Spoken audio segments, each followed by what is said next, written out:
Thank you. I spoke at the morning meeting and provided you some documents. I am going to finish up with what I was saying this morning since I ran out of 3 minutes.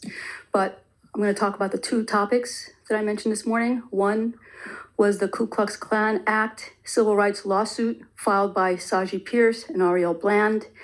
The jury trial begins on the same exact day as EBMUD's 100-day racist anniversary.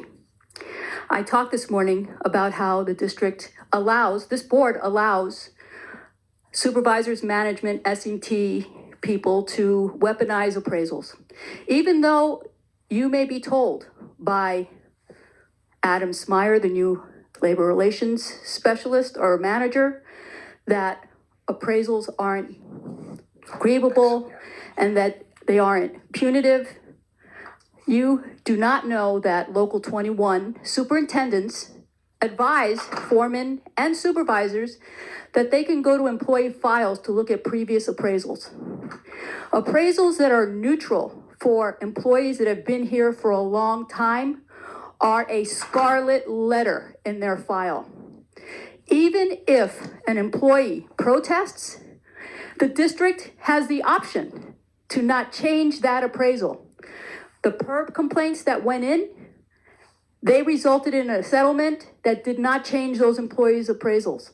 I'm going to talk further about those in the future. I do want to read from the Saji Pierce Ayriel Bland lawsuit, the Sarah Hakim's declaration. And I said this morning that this should be part of EBMUD's training on how not to hire office supplies for Black employees.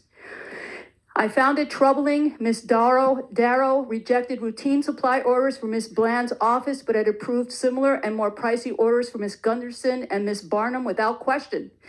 For example, when I placed an order for a desk organizer for Ms. Bland, Ms. Darrow rejected it as on the basis of $40 is high for a desk accessory. Ms. Darrow did not hesitate in approving Ms. Barnum's order for privacy blackout filters costing $218, or I'm going to skip to the part where Ms. Darrow instructed me to shop till you'll drop, shop away in order to use remaining funds for the white employees. I added the tail of that.